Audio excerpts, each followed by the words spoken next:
करने वाले हैं क्लास 10th का केमिस्ट्री के अंदर first chapter periodic table, periodic properties और वेरिएशन ऑफ प्रॉपर्टीज। तो इसको हम लोग डिटेल में समझेंगे। आईसीएसई के अंदर पहले हम लोग समझते हैं कि इसका वेटेज और सिलेबस क्या क्या है जो हम लोग को पढ़ना है। तो अगर हम लोग वेटेज की बात करें तो ऑलमोस्ट 12 मार्क्स का वेटेज है इसका, ठीक है। तो क्या इसको हम लोग को पढ़ना है इसके अंदर वो समझिए। पीरियोडिक प्रॉपर्टीज और वेरिएशन के अंदर फिजिकल और केमिकल आ रहा है, तो उसके अंदर सबसे पहले हम लोग को पीरियोडिक प्रॉपर्टीज और वेरिएशन पढ़ना है ग्रुप और पीरियड्स में। उसके बाद इसका डेफिनेशन और ट्रेंड्स को हम लोग समझेंगे। ये जो है बहुत इंपॉर्टेंट है, इससे बोर्ड्स में हर एक साल क्वेश्चन आता है, जिसके अंदर हम लोग पढ़ेंगे एटॉमिक साइज, उसके बाद metallic character, non metallic character, ionization potential, electron affinity और इलेक्ट्रॉन नेगेटिविटी। तो यहां से जो है बोर्ड्स में अगर हम लोग बात करें तो 4 to 5 मार्क्स का क्वेश्चन हर साल आता है, जो धीरे धीरे आगे हम लोग बढ़ते जाएंगे। तो अब हम लोग चलते हैं अपने टॉपिक पे। तो सबसे पहले इंट्रोडक्शन है।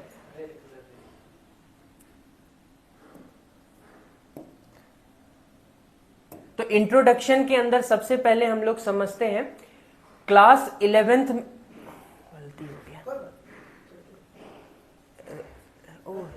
तो इसमें सबसे पहले हम लोग इसमें समझते हैं क्लास 9th के अंदर ऑलरेडी हम लोग कुछ कुछ पढ़े हैं। तो इंट्रोडक्शन है। सबसे पहले एलिमेंट्स जो है प्योर सब्सटेंस है, जो कि एक तरह के एटम से बना हुआ है। तो ये सब बेसिक यूनिट्स था जो क्लास 9th में हम लोग पढ़ चुके हैं। क्लास 9th को पहले एक बार थोड़ा सा हम लोग रिकॉल करेंगे, तब 10th की ओर बढ़ेंगे।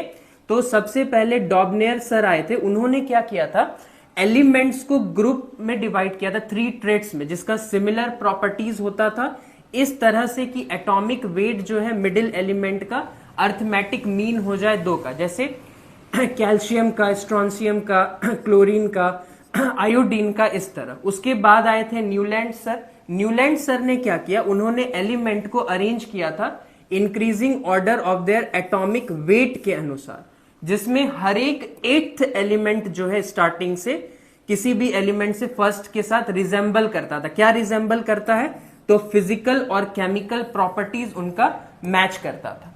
उसके बाद आए मेंडलीव सर, उन्होंने बताया कि पीरियोडिक टेबल जो है एलिमेंट्स का लॉ फॉलो करता है, जो उन्होंने दिया, properties of elements are the periodic function of atomic mass. ठीक है, तो आप याद रखेंगे मेंडलीव सर ने क्या दिया था, एटॉमिक मास के बारे में दिया था। लेकिन तब तक जो है 63 एलिमेंट्स ही नोन था, ठीक है। बट आगे जैसे जैसे एलिमेंट्स बढ़ने लगे तो पोजीशंस जो है वो फिक्स नहीं रहा, मतलब अच्छे से समझ नहीं आने लगा।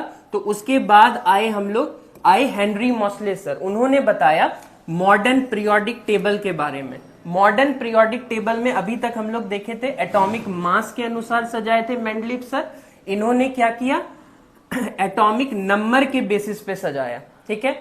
उसके बाद आप समझिए मोसले सर ने दिया कि फिजिकल और केमिकल प्रॉपर्टीज जो है एलिमेंट का वो पीरियोडिक फंक्शन है एटॉमिक नंबर का। तो ये चीज आप याद रखेंगे, एटॉमिक नंबर। अभी यहां पे क्या था, एटॉमिक मास, इसी को हम लोग बोलते हैं मॉडर्न पीरियोडिक टेबल, ठीक है। तो आगे देखिए इसमें, तो ये हमारा पीरियोडिक टेबल है जैसा कि आपको पता है।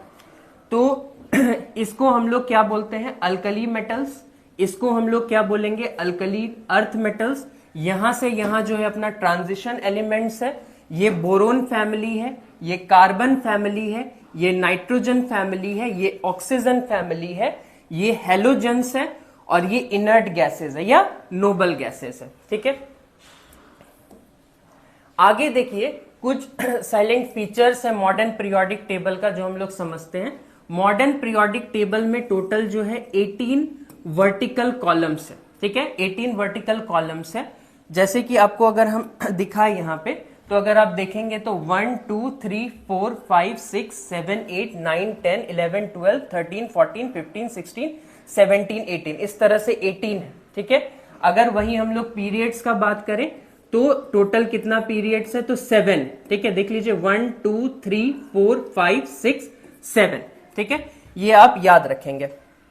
इसको याद करने का तरीका भी है, ट्रिक भी है। जैसे हम लोग याद कर सकते हैं है ली ना करे रब से फरियाद, ठीक है हाइड्रोजन ली लिथियम ना सोडियम करे पोटाशियम रब रुबेडियम से सीजियम फरियाद फ्रेंजियम, ठीक है। ये भी याद रख सकते हैं आप। बेटा मांगे कार स्कूटर बाप राजी, बेटा बेरिलियम मांगे magnesium car calcium scooter strontium, बेटा बाप यहां हो जाएगा बैरियम और रेडियम हो जाएगा आपका राजी। उसके बाद ये तो ट्रांजिशन एलिमेंट्स है। इधर आप याद रख सकते हैं बैगन आलू गाजर इन थैला, तो बैगन हो गया अपना बोरोन, आलू एल्यूमिनियम, गाजर गैलियम, इंडियम और थैलियम। इतना दूर तक भी याद रखने का जरूरत नहीं, इसको आप याद रख सकते हैं। कौन सी गीत सुनाओ प्यारे, कौन कार्बन, सी सिलिकन, गीत जर्मेनियम, सुनाओ टीन, प्यारे लेड, नाना पापा आंटी सब बीमार, नाना नाइट्रोजन पापा फॉस्फोरस, आंटी आर्सेनिक, एंटीमनी सब बीमार बिस्मिथ, ओम सर से ट्यूशन पढ़ो, ओम ऑक्सीजन सर सल्फर, सेलिनियम से ट्यूशन, टेलिनियम और पोलोनियम हो गया पढ़ो। और ये आप जनरली ऐसे भी याद रख सकते हैं FCl Bri। तो आगे देखिए इसमें हम लोग को क्या समझना है।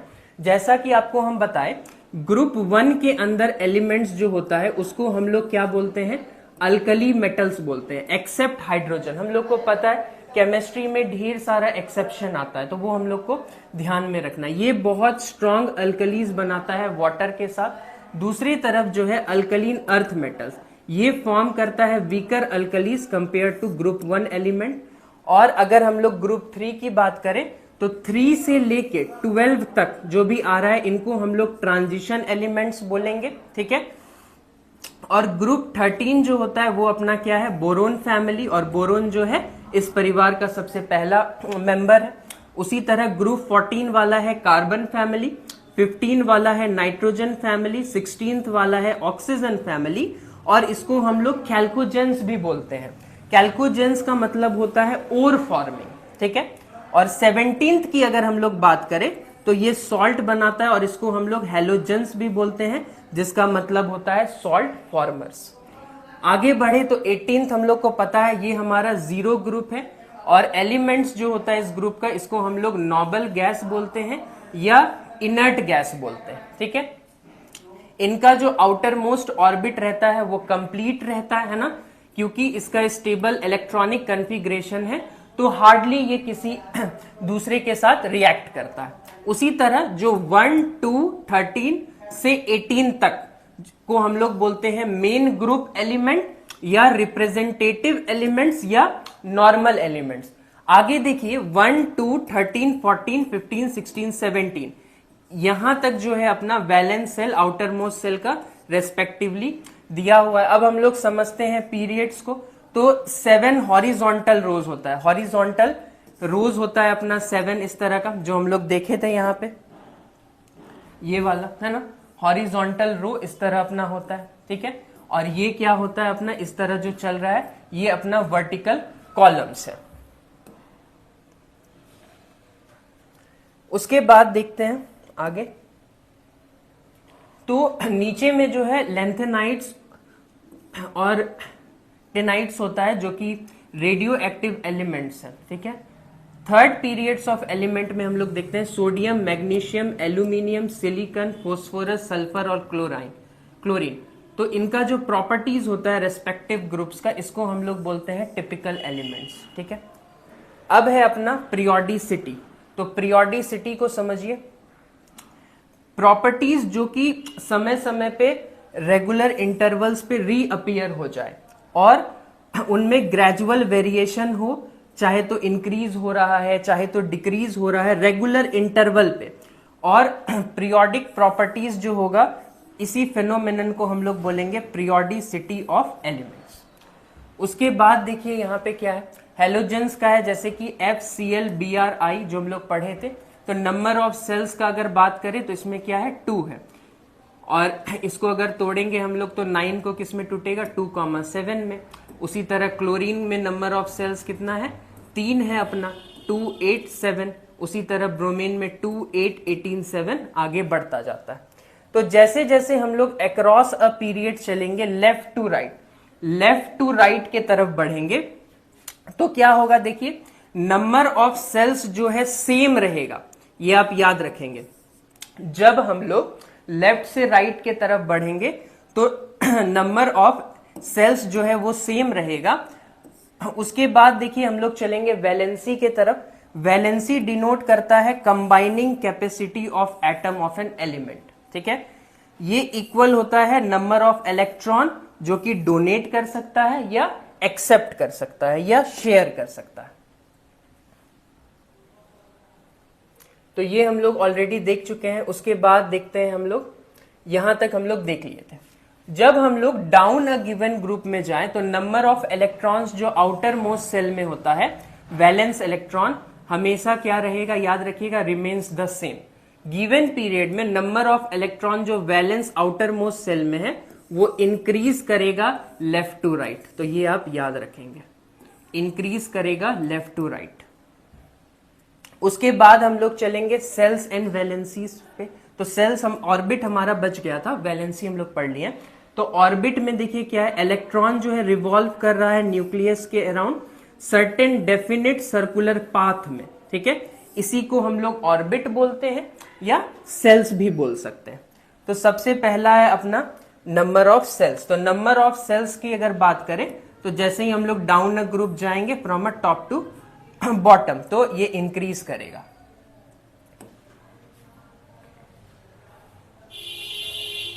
आगे वही समरी टाइप का दिया हुआ है आपके कॉन्साइज बुक में भी, आप देखे होंगे सेलिना पब्लिकेशन में, कि एलिमेंट्स जो है अरेंज्ड है order of increasing atomic number के अनुसार। उसी तरह वर्टिकल कॉलम्स जो है एलिमेंट का जिसका सिमिलर प्रॉपर्टीज होता है उसको हम लोग क्या बोलते हैं, ग्रुप्स बोलते हैं। और हॉरिजॉन्टल रोज को हम लोग क्या बोलते हैं, पीरियड्स बोलते हैं।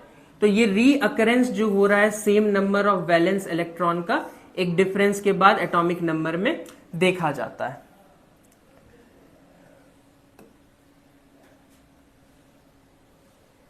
आगे हम लोग शुरू करेंगे पीरियोडिक प्रॉपर्टीज।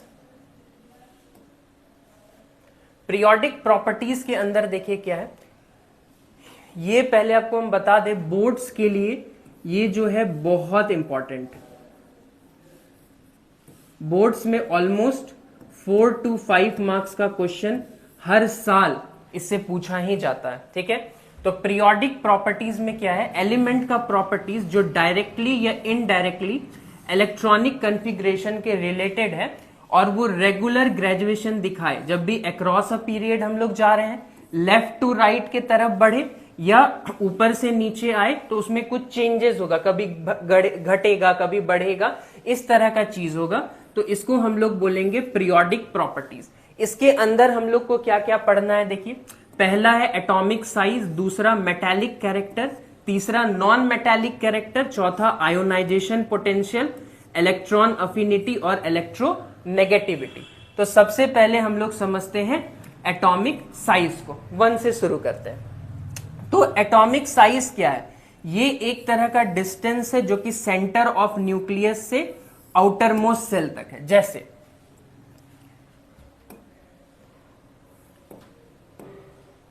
इसमें हम लोग देखेंगे तो देखिए ये हमारा, ये अपना न्यूक्लियस है, ठीक है, यहां से यहां तक का दूरी, और इसी को हम लोग क्या बोलते हैं, आउटर मोस्ट सेल। यूनिट की अगर हम लोग बात करें तो एंगस्ट्रॉम में क्या होता है, 1 एंगस्ट्रॉम बराबर होता है 10 का पावर -10 मीटर। और वहीं पे पिकोमीटर का बात करें तो 1 पिकोमीटर बराबर होता है 10 का power -12 metre. Atomic size depend करेगा नंबर ऑफ सेल्स और न्यूक्लियर चार्ज पे। तो जैसे जैसे इंक्रीज होगा नंबर ऑफ सेल्स में तो साइज भी एटम का क्या होगा, इंक्रीज होगा, क्योंकि डिस्टेंस जो है आउटर मोस्ट सेल से न्यूक्लियस का वो बढ़ता जाता है। अब हम लोग समझते हैं न्यूक्लियर चार्ज। तो न्यूक्लियर चार्ज जो है पॉजिटिव चार्ज है, न्यूक्लियर चार्ज जो है पॉजिटिव चार्ज है जो कि प्रेजेंट है न्यूक्लियस ऑफ एन एटम में, और ये जो है इक्वल होता है नंबर ऑफ प्रोटॉन्स न्यूक्लियस के बराबर होता है, और इसी को हम लोग बोलते हैं एटॉमिक नंबर। तो जो ये इंक्रीज है न्यूक्लियर चेंज में, ये डिक्रीज करेगा साइज ऑफ एटम का, क्योंकि इलेक्ट्रॉन्स जो है अट्रैक्ट करता है न्यूक्लियस के तरफ, और ग्रेटर फोर्स के साथ कोशिश करता है कि आउटर मोस्ट सेल के क्लोजर जाए न्यूक्लियस से। उसके बाद हम लोग समझेंगे ट्रेंड्स। तो ट्रेंड्स में देखिए हम लोग क्या पढ़ेंगे, तो ट्रेंड्स में सबसे पहले है एटॉमिक साइज का down a group. Down a group में क्या होगा अपना, तो डाउन अ ग्रुप में देखिए साइज जो है एटम का वो इंक्रीज होगा जैसे एक हम लोग प्रोसीड करते जाएंगे, मतलब ऊपर से नीचे बढ़ते जाएंगे, वो बढ़ता चला जाएगा टॉप टू बॉटम। ये क्यों होता है, क्योंकि सक्सेसिव एडिशन हो रहा है सेल्स का, पहले ऐसे था फिर 2 हो जाएगा फिर 3 हो जाएगा, तो इस तरह करके वो बढ़ता चला जाएगा। अगर हम लोग यही बात करें अक्रॉस अ पीरियड, अभी ऊपर से नीचे देखें, अब हम लोग लेफ्ट टू राइट की अगर बात करते हैं तो लेफ्ट टू राइट के केस में क्या होगा, साइज ऑफ एटम जो है डिक्रीज करेगा लेफ्ट टू राइट में। तो ये आपको याद रखना होगा, हर एक किधर कौन बढ़ रहा है किधर कौन घट रहा है, ये याद रखना इसलिए भी जरूरी है क्योंकि इससे क्वेश्चन आना तय है बोर्ड्स में आपका। ठीक है, हर साल 4 से 5 नंबर का क्वेश्चन देखा गया है, अरेंज करने के लिए दिया रहता है, बोर्ड्स में पूछता है। तो उसके बाद देखिए, तो इसमें क्या होगा, न्यूक्लियर चार्ज जो है एटॉमिक नंबर का वो इंक्रीज होगा left to right same period में। तो याद रखेंगे हम लोग साइज ऑफ एटम डिक्रीज करेगा जब हम लोग लेफ्ट से राइट की तरफ मूव करेंगे। ये ग्रुप 1 का है, हम लोग को पता है, जैसे हाइड्रोजन है एटॉमिक नंबर 1 है इसका, लिथियम 3, सोडियम 11, पोटाशियम 19, तो इस तरह का वो दिया हुआ है। साइज आप देखिए तो यहाँ पे सेल सा था, अब इंक्रीज हो गया और बढ़ गया एक और बढ़ गया एक, इस तरह करके ये +1 इंक्रीज होता चलता है। आगे हम लोग देखते हैं trends in atomic size across a period. Across a period को अगर हम लोग समझे तो जैसे लिथियम है, बेरिलियम है, boron, carbon, nitrogen, oxygen, fluorine, neon, तो इसमें आप देखिए साइज, सारे में देखिए साइज है ना। तो कटायन जो होता है वो हमेशा क्या होगा, स्मॉलर होगा कंपेयर टू पेरेंट एटम। याद रखेंगे पेरेंट एटम से जो है कटायन हमेशा क्या होता है, छोटा होता है। रीजन क्या है इसका, कटायन जो फॉर्म होता है वो लॉस ऑफ इलेक्ट्रॉन के कारण होता है। ठीक है, जिसके कारण प्रोटॉन्स जो है ज्यादा इलेक्ट्रॉन टाइम में हो, जिसके कारण आपका जो है स्ट्रांगली अट्रैक्टेड हो सके न्यूक्लियस से और अंदर की तरफ वो पुल किया जा सके। जैसे सोडियम है तो सोडियम कितना पे होता है, 11 नंबर पे होता है। इसको अगर हम ब्रेक करेंगे तो 281 है, इसके पास क्या ऑप्शन था करने के लिए, या तो ये 7 इलेक्ट्रॉन गेन करे या तो 1 इलेक्ट्रॉन लूज कर दे। तो 7 इलेक्ट्रॉन गेन करने में बहुत एनर्जी लगता, तो इससे बेटर है कि ये 1 इलेक्ट्रॉन लूज कर दिया।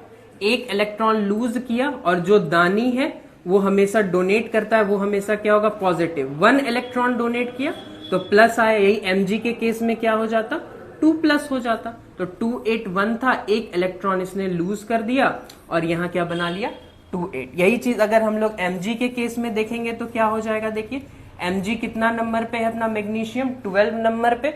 इसको अगर आप ब्रेक करेंगे तो क्या होगा, 282। ठीक है, इसके पास 2 रास्ता है, या तो ये 6 इलेक्ट्रॉन गेन करके अपना ऑक्टेट पूरा करता, या तो 2 इलेक्ट्रॉन लूज करके अपना ऑक्टेट पूरा करता। तो 6 इलेक्ट्रॉन गेन करने में बहुत एनर्जी लगेगा तो ये लूज कर देगा। तो mg क्या करेगा बताइए, अपना 2 इलेक्ट्रॉन जो है लूज कर देगा, और 2 इलेक्ट्रॉन लूज करने से क्या होगा, mg के माथे पे 2+ आ जाएगा, 2+। आगे अब हम लोग देखेंगे मेटालिक कैरेक्टर। ये भी बहुत रिपीटेड क्वेश्चन है तो इसको समझिए।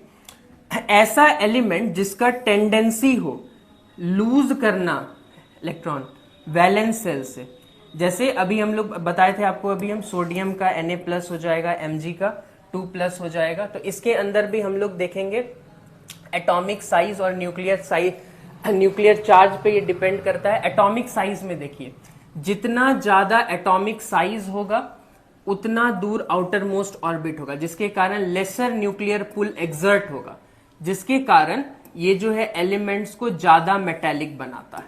ठीक है, और अगर हम लोग न्यूक्लियर चार्ज की बात करें तो जितना ज्यादा न्यूक्लियर चार्ज होगा उतना ज्यादा फोर्स एक्सर्ट होगा न्यूक्लियस पे आउटर मोस्ट ऑर्बिट से। तो ये डिफिकल्ट बनाता है रिमूव करना इलेक्ट्रॉन, जो आपको हम पिछले पेज में बताए थे, ठीक है। वो डिफिकल्ट कर देता है लूज करना, इसीलिए ये मेटालिक नेचर को क्या करेगा, डिक्रीज कर देगा।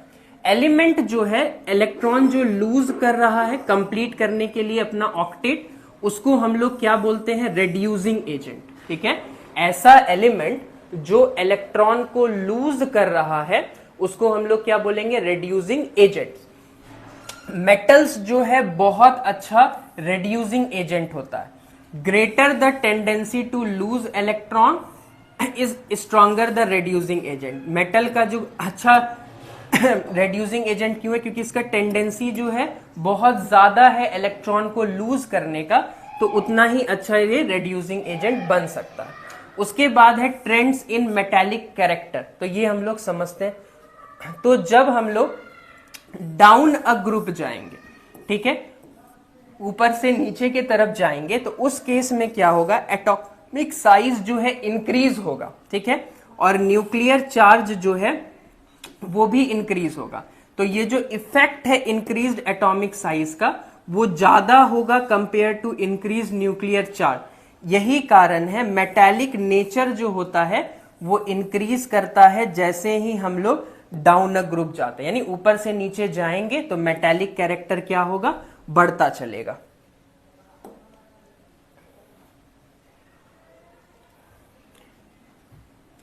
अब देखिए हाइड्रोजन एलिमेंट है जो कि नॉन मेटल है, जो उसके पास न्यूट्रॉन नहीं है, तो उसके पास एक इलेक्ट्रॉन है और एक प्रोटॉन है। जब ये लूज करेगा तो क्या बनाएगा, कटायन बनाएगा। देखिए एक लूज किया और जो लूज करेगा वो हमेशा क्या होगा, पॉजिटिव होगा, तो H पे प्लस आ गया। ये चीज है आपका। अब आगे हम लोग देखते हैं इसमें, ये हम लोग ऑलरेडी समझ चुके हैं, रिपीट हो गया है। अब हम लोग बात करते हैं अक्रॉस अ पीरियड का। तो जैसे ही हम लोग अक्रॉस अ पीरियड जाएंगे, यानी कि लेफ्ट टू राइट के तरफ मूव कर रहे हैं, तो इंक्रीज होगा न्यूक्लियर पुल, जिसके कारण एटॉमिक नंबर भी क्या होगा, इंक्रीज होगा। इसीलिए मेटालिक कैरेक्टर जब आप लेफ्ट से राइट के तरफ जाएंगे तो वो डिक्रीज होगा, ठीक है। ऊपर से नीचे जाएंगे तो बढ़ रहा था, लेफ्ट से राइट के तरफ बढ़ेंगे तो क्या होगा, डिक्रीज होगा। अब हम लोग यहां तक देख लिए। अब हम लोग नॉन मेटालिक कैरेक्टर के तरफ मूव करते हैं।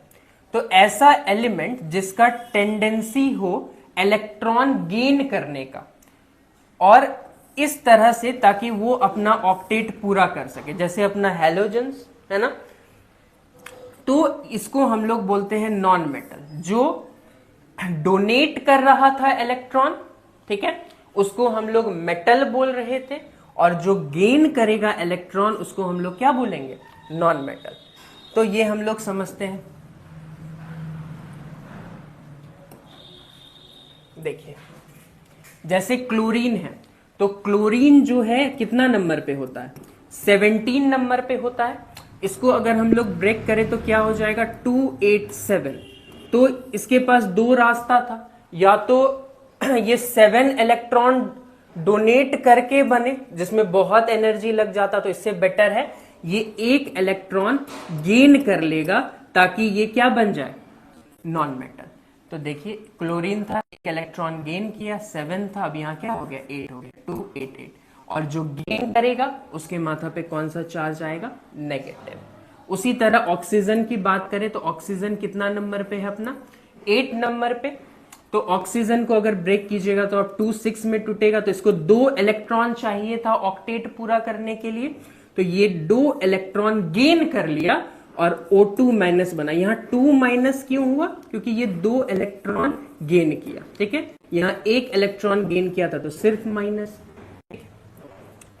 अब नॉन मेटालिक कैरेक्टर भी सेम एटॉमिक साइज और न्यूक्लियर चार्ज पे डिपेंड करता है।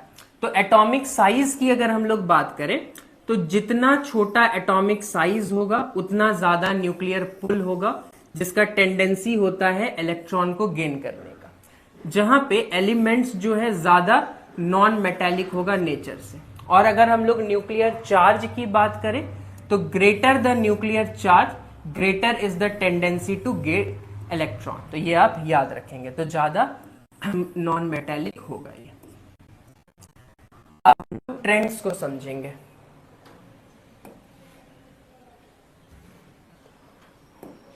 तो ट्रेंड्स में सबसे पहले हम लोग चलेंगे डाउन ग्रुप पे। तो डाउन ग्रुप को समझिए, ऊपर से नीचे की तरफ जाएंगे तो क्या होगा। तो देखिए,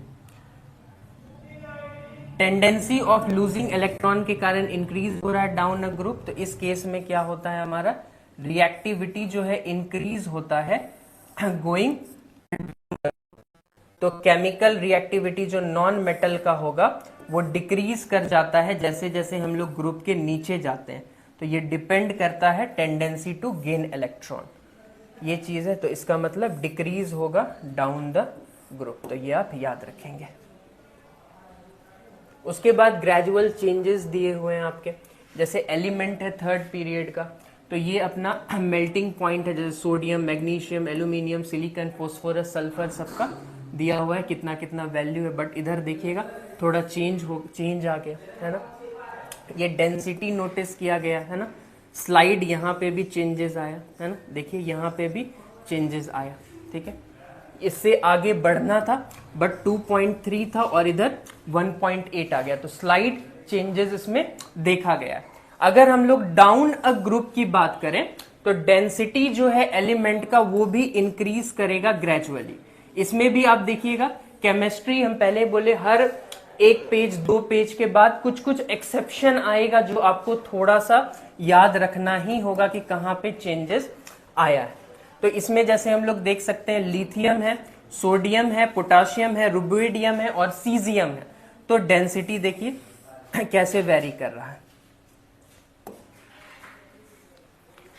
आगे हम लोग देखते हैं ये ग्रेजुएशन इन फिजिकल प्रॉपर्टीज। तो मेल्टिंग और बॉइलिंग का देखिए, लिथियम है, सोडियम, पोटेशियम, मेल्टिंग पॉइंट्स का कैसे चेंजेस आ रहा है, बॉइलिंग पॉइंट में कैसे डिक्रीज हो रहा है, ये सारा कुछ है ना, कहीं कहीं पे वेरी हो सकता है। अब आयोनाइजेशन पोटेंशियल, आयोनाइजेशन पोटेंशियल को ही हम लोग आयोनाइजेशन एनर्जी भी बोलते हैं या आयोनाइजेशन इनथैल्पी भी बोलते हैं। बोर्ड्स पॉइंट ऑफ व्यू से ये बहुत ही इंपॉर्टेंट क्वेश्चन है। ठीक है, 3 क्वेश्चन जो आप आगे जब हम सिलेबस डिस्कस कर रहे थे तब आपको बताए थे, आयोनाइजेशन पोटेंशियल, चाहे आगे इलेक्ट्रोनेगेटिविटी या इलेक्ट्रॉन अफिनिटी, तीनों में से एक क्वेश्चन जो है हर एक साल बोर्ड्स में रिपीट होता ही होता है। तो सबसे पहले हम लोग समझेंगे आयोनाइजेशन पोटेंशियल को, चाहे पोटेंशियल लिखा हुआ आए, चाहे आयोनाइजेशन एनर्जी लिखा हुआ आए या आयोनाइजेशन इनथैल्पी लिखा हुआ आए, सबका आंसर सेम ही होगा। ठीक है, तो इसको समझिए। सबसे पहले कितना एनर्जी का हमको जरूरत है ताकि हम रिमूव कर सके electron neutral isolated gaseous item से, ताकि कन्वर्ट हो जाए ये पॉजिटिवली चार्ज गैसियस आयन में। ठीक है, ये बहुत ही इंपॉर्टेंट है, आप याद रखिएगा। देखिए पहले से भी स्टार मार्क बना हुआ था, है ना, तो ये वाला आप जरूर से याद रखेंगे। यूनिट की अगर हम लोग बात करें तो वोल्ट पर एटम जो है इसको मेजर करते हैं हम लोग, और एसआई यूनिट जो है इसका किलो जूल पर मोल है। यूनिट्स नहीं पूछा जाता है ऐसी ऐसी इसमें केमिस्ट्री में ज्यादा, तो बट ये डेफिनेशन आप जरूर से याद रखेंगे।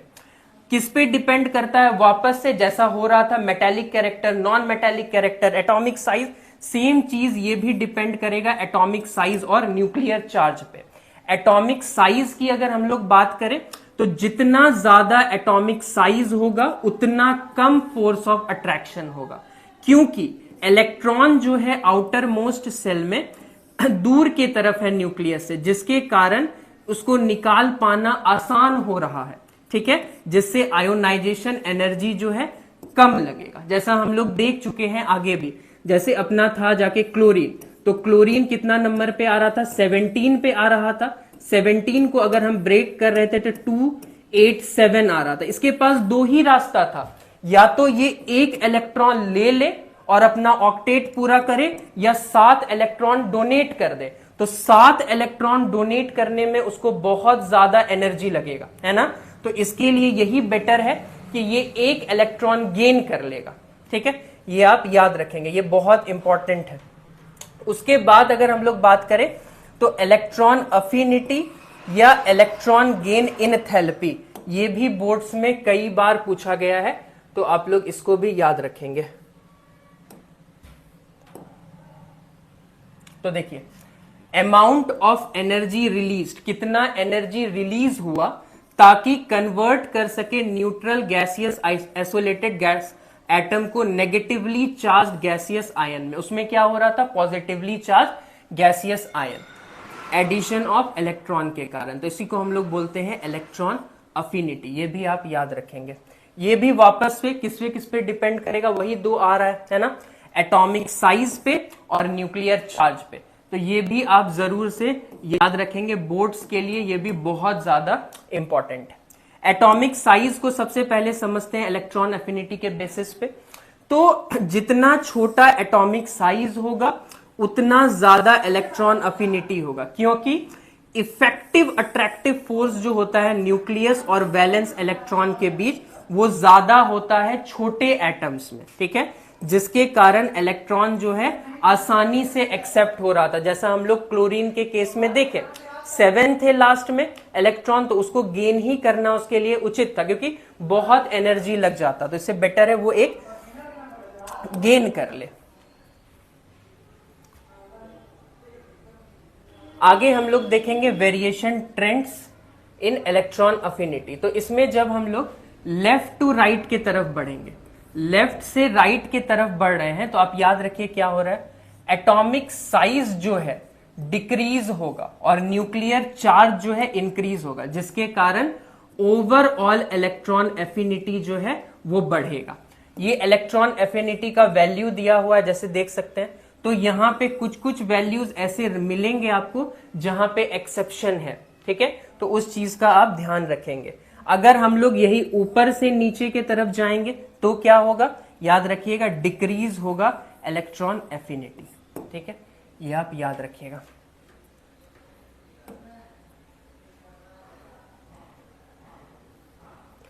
इसमें हम लोग एटॉमिक साइज देखे थे इलेक्ट्रोनेगेटिविटी में, ये बाद में आ गया पीस, तो आप ये भी ध्यान रखिए। न्यूक्लियर चार्ज, न्यूक्लियर चार्ज में हम लोग देखेंगे जितना ज्यादा न्यूक्लियर चार्ज है उतना ज्यादा इलेक्ट्रोनेगेटिविटी होगा। क्यों होगा, क्योंकि न्यूक्लियर चार्ज जो है बहुत ज्यादा बढ़ जाता है, जिसके कारण इलेक्ट्रॉन का जो अट्रैक्शन है वो बहुत ज्यादा फोर्स के साथ होता है, इसी कारण से। और इसमें हम लोग देख ही लिए कि अक्रॉस अ पीरियड और डाउन अ ग्रुप क्या होगा। आगे ओवरऑल हमारा समरी है, जिससे आप आसानी से इसको याद रख सकते हैं। आपको हम बता ही दिए हैं, ये जो है इससे आप एकदम तय रखिए। बोर्ड्स में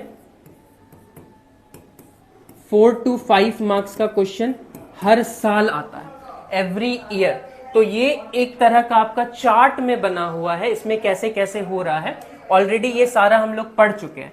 एटॉमिक साइज में जैसे ये जो ट्रेंड्स है, ये across a period, across a period और डाउन अ ग्रुप में बहुत को दिक्कत होता है। सिंपल याद रखेंगे, अक्रॉस अ पीरियड का मतलब क्या है, लेफ्ट टू राइट, और यही अगर हम लोग डाउन अ ग्रुप का बात करेंगे तो ऊपर से नीचे। तो इसमें आप कंफ्यूज नहीं होंगे, तो ये चार्ट जरूर से आप याद कर लीजिएगा, तभी आप इस पे क्वेश्चन बना पाएंगे। इसका जो क्वेश्चन आता है बोर्ड्स में वो अरेंजिंग के फॉर्म में आता है। 4-5 एलिमेंट का नाम दे दिया जाएगा और आपको बोल देगा कि आप हमको आयोनाइजेशन पोटेंशियल के अकॉर्डिंग अरेंज करके दिखाओ, या बोल देगा आपको इलेक्ट्रोनेगेटिविटी पे अरेंज करके दिखाओ। तो इस अनुसार ये जनरली पूछा जाता है। उसके बाद है अपना एटॉमिक नंबर। तो एटॉमिक नंबर को हम लोग Z से डिनोट करते हैं। बहुत को आ रहा होगा, क्या सर इंटीजर पढ़ाए थे उसको भी तो Z से करते हैं, बट अभी केमिस्ट्री पढ़ रहे हैं, एटॉमिक नंबर को केमिस्ट्री में हम लोग Z से डिनोट करते हैं, ठीक है। एटॉमिक नंबर जो है एलिमेंट का बराबर होगा number of protons in the nucleus. कितना प्रोटॉन न्यूक्लियस में है वही बताता है हम लोग को एटॉमिक नंबर। तो एटॉमिक नंबर को हम लोग लिख सकते हैं number of protons equals to number of electrons.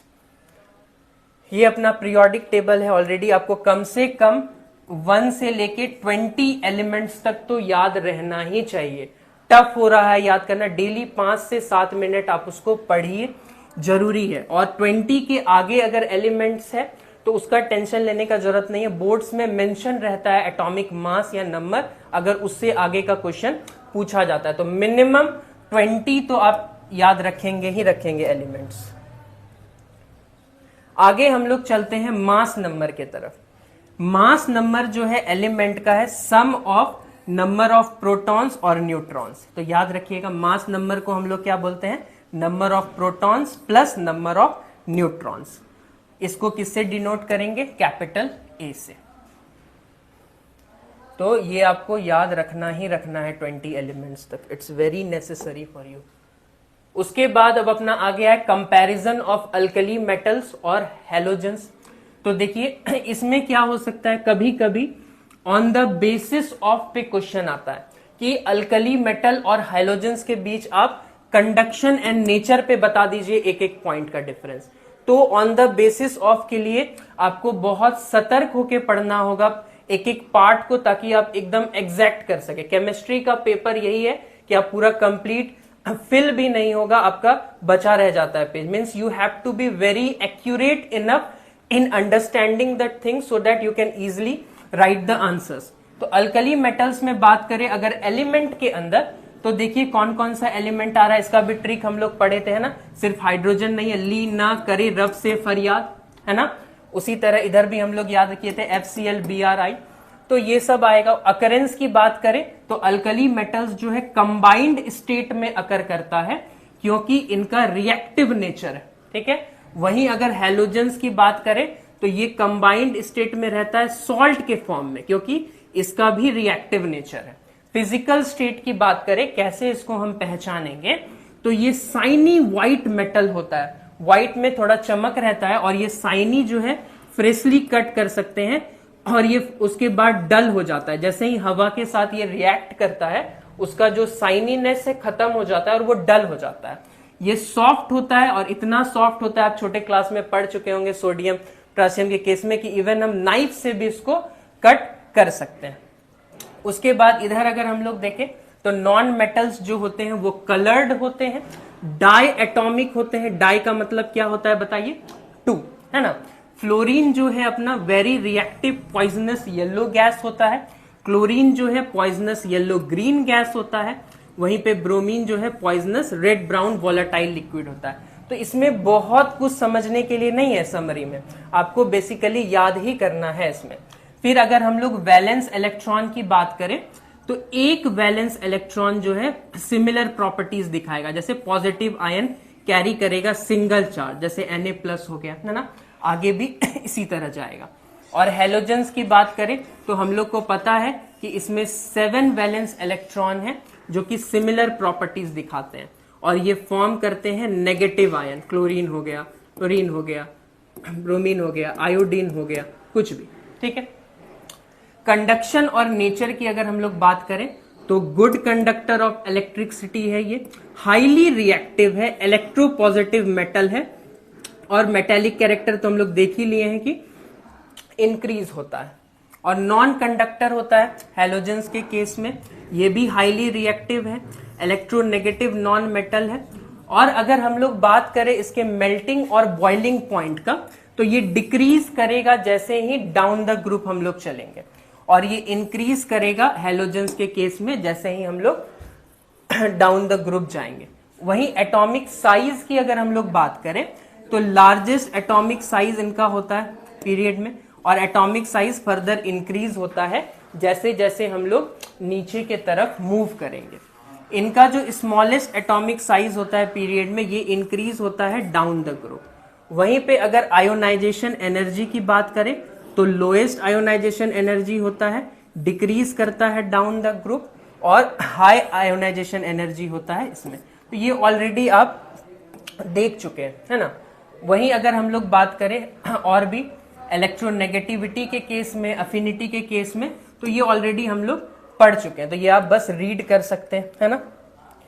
तो हमारा ये वाला जो पीरियोडिक टेबल का था यहीं तक है ना। आगे आप बताइए हमको कमेंट सेक्शन में नेक्स्ट चैप्टर हम लोग को कौन सा शुरू करना चाहिए। तब तक के लिए thank you, thanks for watching.